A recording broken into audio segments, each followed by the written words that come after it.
శరీరాన్నే ఒక శ్రీచక్ర రాజనిలయంగా తీర్చిదిద్దుకో. ప్రపంచంలో నలుమూలలా తిరుగుతూ ఉంటే మహనీయుల యొక్క భక్తి భావము అనుష్ఠాన బలము మహా విపరీతంగా వ్యాపించి ఉన్నది. కానీ ఆ శక్తిని మనం మన శరీరంలోకి మన ప్రాంతానికి తెచ్చుకోవాలి అంటే మనం కూడా అనుష్ఠానం చేయాలి. ఆ అనుష్ఠాన ప్రతిక్రియ ఎలా ఉంటుంది అంటే కేవలం అక్కడ ఉండేటువంటి ఆకారానికి మనలో ఉండేటువంటి భావ సంపుడి ద్వారా అర్చన చేస్తున్నాం. అలాగే అక్కడ జరుగుతున్నటువంటి ప్రతి క్రియ కూడా మన శరీరంలో కూడా జరుగుతూ ఉంటుంది. మూలాధారం నుంచి సహస్రాల వరకు ఉండేటువంటి 9 చైతన్యాలు ఎదురుగుండా కనిపిస్తున్న శ్రీచక్రంలో 9 తత్వాలు ఏకకాలంలో జరుగుతూ ఉంటాయి. శ్రీమాత్రే నమః అనే కుటుంబం పడుతూ ఉంటే ఇక్కడ పడుతూ ఉంది. అలాగే అనిమాది భిరామృతాంగయోగైరహమిత్యేవ విభావయేద్భవాని. ఓం ఐం హ్రీం శ్రీం ఓం నమః త్రిపుర సుందరి హృదయదేవి శిరోదేవి శిఖాదేవి కవచదేవి నేత్రదేవి యస్త్రదేవి కామేశ్వరి భగమాలిని చక్రన్నే దేవనివాసిని महावज्रेश्वरी शिवदूते त्वरिते कुलसुंदरी विद्ये नीलपताके विजये सर्वमंगले ज्वालामालिनी चित्रे महाच्ये परमेश्वर परमेश्वरमे. ఇలా చెప్పుకుంటూ వెళుతూ ఉన్నాం ఖడ్గమాలా దేవతల్ని. ఆ ఖడ్గమాలా దేవతలందరూ కూడా నవావరణంలో ఒక్కొక్క కోణానికి ఒక్కొక్క ఆకృతికి కూడా అధిష్టాన దేవతలై అమ్మవారి యొక్క సేవని అనుగ్రహం చేసుకుంటున్నారు. భూపుర స్థితి నుండి బిందువు వరకు కూడా భూపురము 16 దళములు, అష్టదళములు, చతుర్వింశతి దశ దశ దశ అష్టదళ త్రికోణ, అష్టకోణములు, త్రికోణము, బిందువు.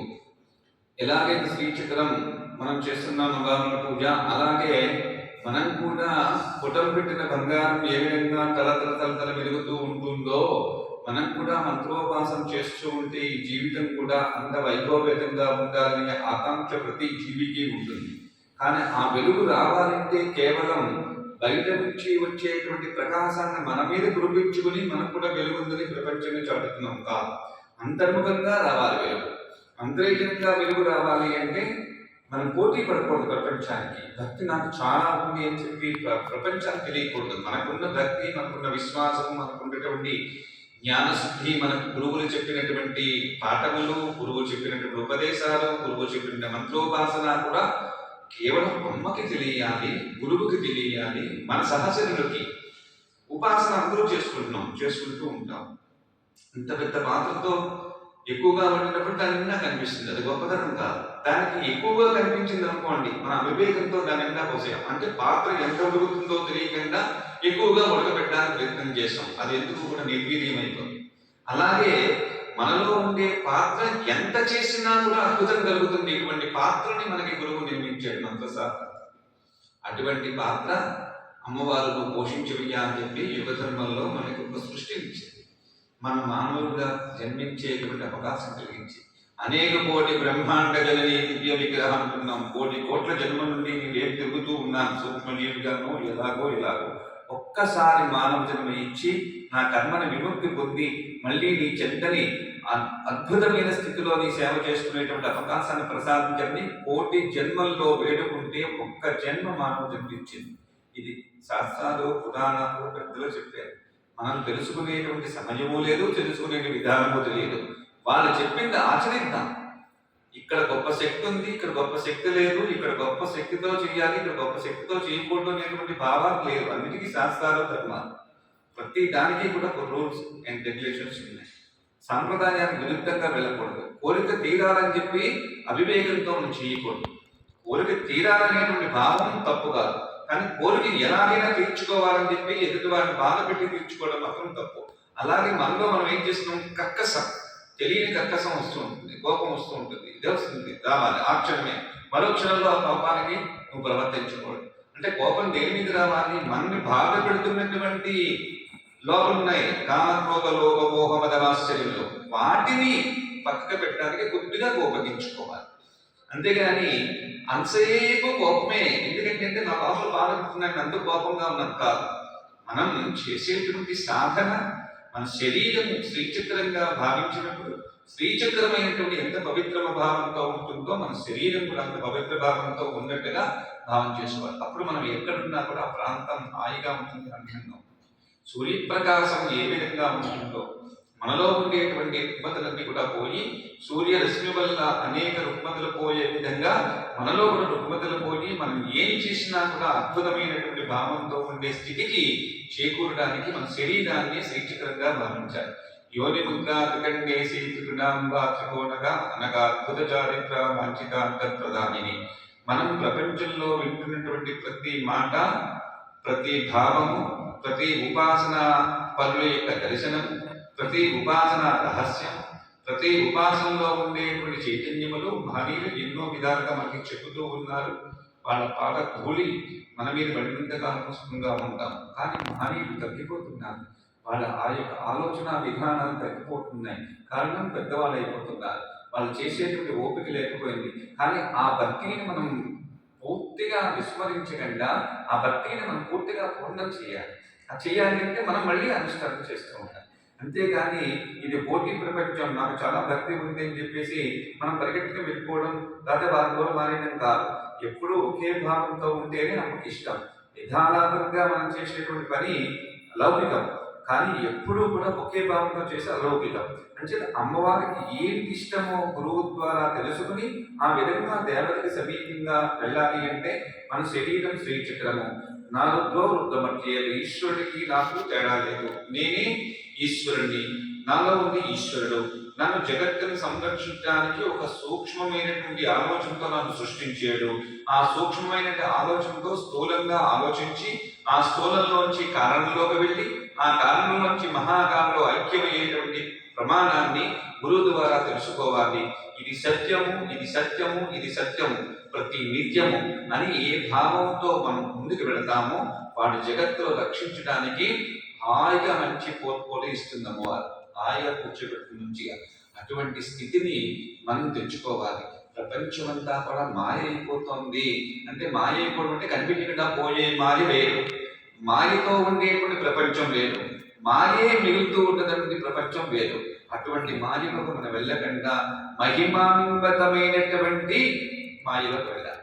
అంటే అమ్మవారు ఏం చేస్తుంది, మనకు ఏం కనిపించకుండా తీసుకెళ్తుంది, ఏమి కనిపించకుండా కూర్చోబెడుతుంది, ఏమి కనిపించకుండా పంపించేస్తుంది. ఇదేనా తెలుసుకోవడం మంత్రం కాదు. అమ్మవారికి అదృశ్యాదృశ్యరహిత విజ్ఞాతే వేదవంతిత.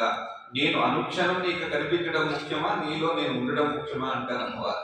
అంచేత మనలో ఆవిడ ఉంటే గొప్పది. అంతేకాని మన అనుక్షణంలో అమ్మవారిలో ఒక అతను మహారాష్ట్ర నుంచి వచ్చారు. అతను అడిగారు, గురువు గారు అడగకూడని విషయం అడుగుతున్నాను, మీరు ఏం అనుకోరంటే ఒక విషయం అడుగుతాను అంటారు. అంటే చెప్పండి స్వామి అన్నాను. మీకు నిజంగా అమ్మవారు కనిపించిందా అని అడిగాడు. నాకు కనిపించలేదండి అన్నాను. అదేంటండి మీకు అమ్మవారు కనిపించింది కాదు, అమ్మవారు ముందు వినిపించింది. అమ్మవారు వినిపిస్తే శాశ్వతమైన ప్రయాణం మనం చేస్తాం. అమ్మవారు కనిపిస్తే ఆవిడ కనిపించే వరకు కూడా క్షణక్షణం ఉంటాం. ఆవిడ వినిపిస్తే మనలో ఉన్నట్టు, కనిపిస్తే మనం కాకుండా ఉన్నట్టు.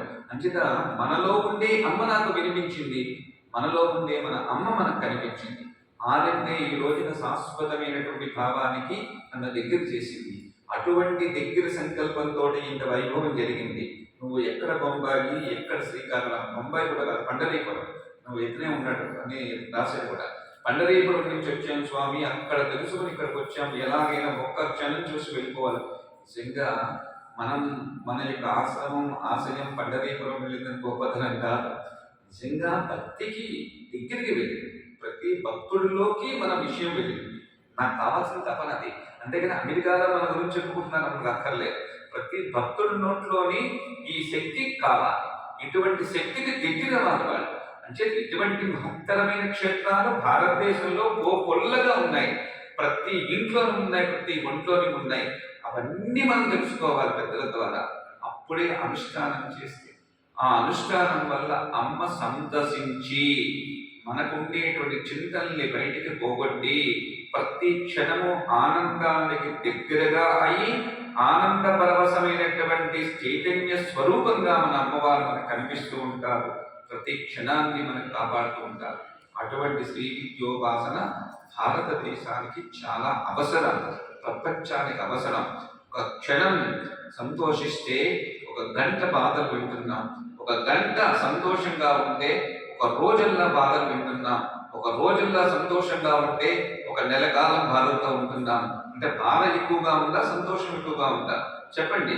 అంటే ప్రతి బాధ అంటే మనం సంతోషపడే సమయాలు, మనం అనుష్ఠానం చేసే గడియలు చాలట్లేదు ప్రపంచానికి. అంచేత ప్రతి పురుషుడు, ప్రతి స్త్రీ చిన్న పెద్ద జ్ఞానం కలిగిన దగ్గర కూడా అమ్మ యొక్క ఉపాసన నేర్పాలి. ప్రతి పిల్లవాడి చేత ప్రతి రోజు కూడా ప్రతి తల్లిదండ్రులు శ్రీమాత్రేమ అని చెప్పి 1000 సార్లు జపం చేయించాలి.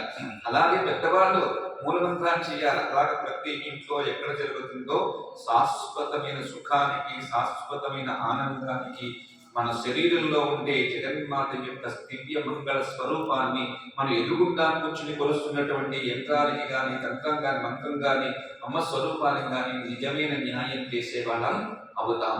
అటువంటి సాంప్రదాయాన్ని మనం నిలబెట్టుకుందాం. 10 మందికి ఆదర్శప్రాయంగా మన ముందు ఉందాం, వెనక ఉందాం, వాళ్ళతో ఉందాం, వాళ్ళ లోపల ఉందాం. మనందరం ఈ చైతన్యాన్ని తీర్చిదిద్దడానికి సద్గురు ఆశ్రయించి ఆ గురువు వాక్యాన్ని, గురువు చెప్పిన విధంగా ఎటువంటి తేడా లేకుండా కూడా, ఎటువంటి భావానికి లోటవ్వకుండా హాయిగా గురువుతోటి మనం ఉందాము. సద్గురువుని ఉపాసిద్దాము. సద్గురు ద్వారా మనకు ఇచ్చేటువంటి మంత్ర సాధన చేసుకుందాం. ఎందుకంటే గురువు సర్వకారణ శక్తికి అమ్మవారు చెప్పారు. ఒక్కొక్క సమయంలో నాకంటే గొప్పవాడు అవుతాడు గురువు అని చెప్పారు. ఎవడంటే చెప్పాడు గురువు అని చెప్పి అంటే దానికి కారణం ఉన్నాయి. శ్రీ గురువు భావనోపనిషత్తు చెప్పింది. శ్రీ గురువు సర్వకారణ శక్తి, గురువు కంటే గొప్పది నువ్వు ఎక్కడ వెతక్కని చెప్పేసింది ఆవిడ. అంచేత గురువు అంత గొప్పవాడు. ఎప్పుడవుతాడు? సాంద్ర కరుణ, అమ్మ యొక్క తత్వాన్ని తెలుసుకుని 10 మందికి ఉపాసనా క్రమంలో నిలిపి తాను కూడా తనతో పాటు తాను కూడా ఎప్పుడైతే ఉపాసనా క్రమాన్ని ప్రపంచానికి పంచడానికి ముందుకు వస్తాడో అటువంటి గురుస్వరూపమే సాంబ పరమేశ్వరుడు, అమ్మవారు. వాళ్ళిద్దరూ కూడా చక్కగా భావ్యంతో ఉన్న వాళ్ళకి గురువు లోపల ఉంటాడట. అటువంటి గురువు సాధనం చేసుకుంటాం, గురు పాదాలను దర్శించుకుంటాం. ప్రతి క్షణం మనకి కలిసిన ప్రతి సమయాన్ని వృధా కాకుండా అమ్మ యొక్క పాదాల చెందే ఉండడానికి మనోస్ఫూర్తిగా మంత్ర సాధన చేసుకుందాం, తరిద్దాం. సర్వం శ్రీ